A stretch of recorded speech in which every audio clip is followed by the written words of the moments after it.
आप सब गवाह हैं इस बात के कि जब तुर्की कुछ अच्छा बयान देता था या देता है तो मैं आपको फौरन रोकता हूं कि नहीं नहीं नहीं, पिघलने की जरूरत नहीं है। यही हम धोखा खा लेते हैं क्योंकि अगला कुर्दोगलू है ये हम भूल जाते हैं।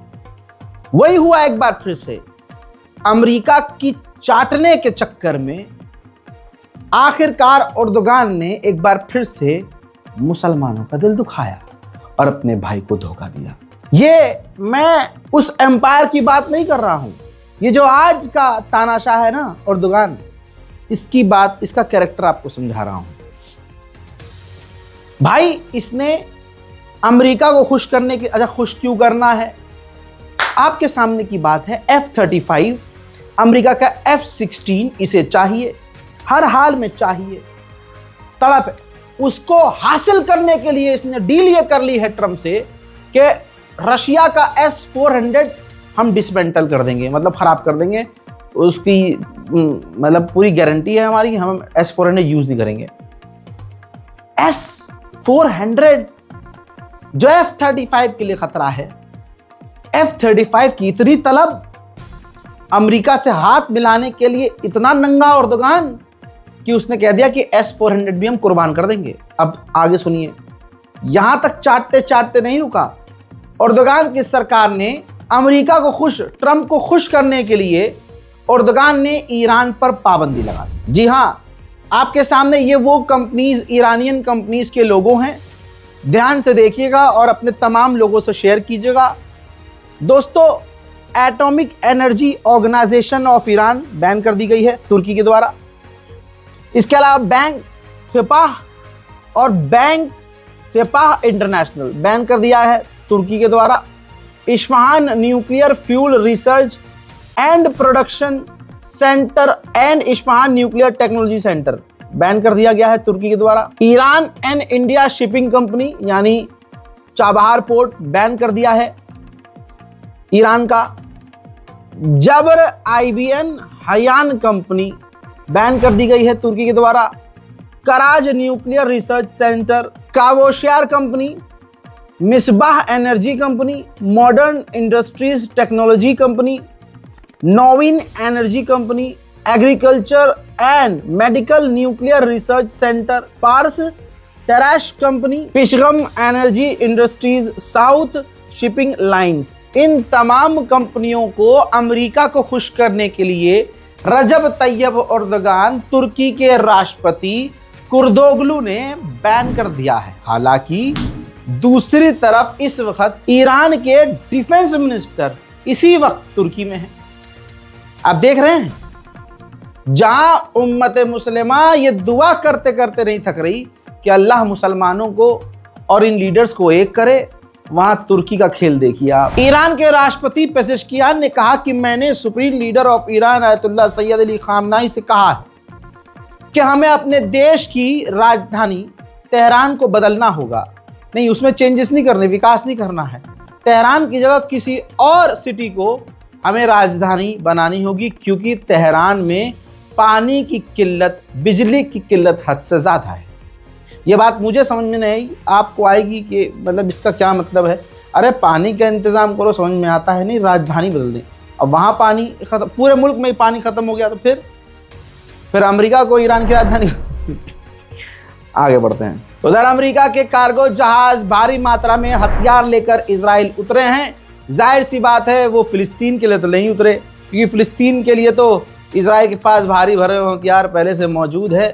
मामला भी ईरान पर चल रहा है, ईरान पर हमले की संभावनाएं दिन प्रतिदिन बढ़ रही हैं। दोस्तों, इसी के साथ सबूत रख रहा हूं, देखिए एयर ट्रैफिक कंट्रोल के जरिए अमेरिका का एक ड्रोन कहा जा रहा है, फिलहाल इसमें दिख रहा है कि ईरान के बेहद करीब उड़ रहा है जासूसी करने के लिए। यह भी क्लेम किया जा रहा है कि ईरान के अंदर यह ड्रोन घुसा भी था। उसका सबूत भले ही नहीं है, और घुसा भी होगा तो ईरान मानेगा नहीं। अमेरिकी एक टॉप न्यूज एंकर है, बहुत बड़ा, अच्छा उसका ये वीडियो है जो मैं आपको प्ले करके नहीं दिखा सकता, कॉपीराइट यूट्यूब का मसला है, लेकिन मैं आपको एक्सप्लेन कर रहा हूँ खुलासा कितना बड़ा है। और ये आपका छोटा भाई पिछले कई सालों से ये बात बोलता आया है। अब इन्होंने बोला है, अमेरिका का टॉप पत्रकार है, इसने कहा कि जब 12 डेज वॉर चल रही थी ईरान और इजराइल की, तो इजराइल के जो ऑफिशियल हैं, गवर्नमेंट ऑफिशियल जो सेना के अधिकारी हैं, वो पेंटागन में थे। भाई अमेरिका का पेंटागन क्या है? वॉर रूम है भाई, वहां से जंग हमले कंट्रोल किए जाते हैं। सेना का अड्डा है सबसे बड़ा अमेरिका का। वहां पर इजराइल के सैन्य अधिकारी थे। तो अमेरिकी पत्रकार बता रहे हैं कि जब जंग चल रही थी तो इजराइल की जो सेना यहां मौजूद थी, जो ऑफिशियल्स थे, वो पेंटागन के अधिकारियों को ऑर्डर दे रहे थे, हमें ये दो, हमें ये दो, अब ऐसे करो, अब वैसे करो। यानी ये अब अमेरिका के टॉप पत्रकार मान रहे हैं कि इजराइल के कंट्रोल में अमेरिका है। जो ये कुर्दोगलू है, रजब तैयब एर्दोगान, ये पूरा अपने आप को वेस्टर्न बनने की कोशिश कर रहा है, यूरोप बनने की कोशिश करता है। और क्योंकि नेटो में है तो भाई उसका पूरा अपने आप को मतलब अलग दिखाने की कोशिश करता है। अलग दिखाने के चक्कर में तुर्की के अंदर कितनी गंदगियां फैल गई हैं मुझे बताने की ज़रूरत नहीं है। आप में से ऐसे बहुत लोग हैं जो तुर्की गए हुए हैं, उन्होंने वहाँ की सब चीज़ें देखी हुई हैं। मोहतरम हजरात, जहाँ तुर्की ने ईरान को झटका दिया, वहाँ जीसीसी गल्फ कॉरपोरेशन काउंसिल, जो हमेशा ईरान से छटक के अलग रहता था, जीसीसी ने आधिकारिक बयान में कहा कि हम यूएन और अमेरिका ने जो ईरान पर पाबंदी लगाई है, हम नहीं मानेंगे। ईरान हमारा भाई है, हमारा पड़ोसी है, हमारा साथी है, हम उससे अपने रिश्ते मजबूत और ठीक करना चाहते हैं। When you think about threats to the GCC, how do you gauge Iran as a threat today? Iran knows that we are serious about normalization with them and having a normal relationship. We have a decent relationship, but we need to make it a better relation. How do we do that? By Iran taking a few measures. We need assurances of non-interference. We need assurances about respecting laws and international law. तुर्की क्या कर रहा है? America और Israel के साथ जा रहा है। ये सब ढकोसले हैं इनके। क्या रहे, इजराइल के खिलाफ बयान दे दिया, क्या किया? मिडिल ईस्ट में बहुत पावरफुल है तुर्की। इसके कोई फाइटर जेट ने आज तक गाजा के आसपास उड़ान भरी नजर रखने के लिए? इजराइल के खिलाफ कुछ किया? इजराइल से तो खुद हवा निकलती है इसकी। सीरिया में निकली हुई है तुर्की की हवा। डरा हुआ है तुर्की इजराइल से कि भाई सीरिया के अंदर घुस गया तो ये तो हमारे इलाके में भी घुसेगा। भाई जिसका ईमान कच्चा होता है ना, वो बिल्ली से भी डर जाएगा। बहरहाल आगे बढ़ते हैं। यूएन की पाबंदी के बाद, यानी पाबंदी ईरान पर लगा दी, अब धमकाया जा रहा है। फ्रांस के द्वारा कहा गया है कि हमने भले ही पाबंदी ईरान पर लगा दी है, लेकिन ईरान पर अभी भी मौका है हमसे बातचीत करने का। और ये बातचीत का मतलब पता है क्या होगा? कि ईरान तमाम इन देशों की शर्तें माने और झुक जाए, जो ईरान के लिए मुश्किल है। ईरान के जनरल IRGC कमांडर ने कहा है कि अगर दुश्मन यानी इजराइल अमेरिका कोई गलती करते हैं तो हम जवाबी कार्रवाई जरूर करेंगे। ईरान के बैंक गवर्नर ने कहा है कि यूरोपीय यूनियन में या किसी और जगह पर हमारा कोई पैसा डिपॉजिट नहीं है। तो सीज क्या होगा कद्दू? मतलब उन्होंने तो ऐसा नहीं बोला, जाहिर सी बात है, ये मैं बोल रहा हूं कि दूसरे देशों में हमारा कोई पैसा नहीं है, तो सीज होने की हमें कोई टेंशन नहीं है।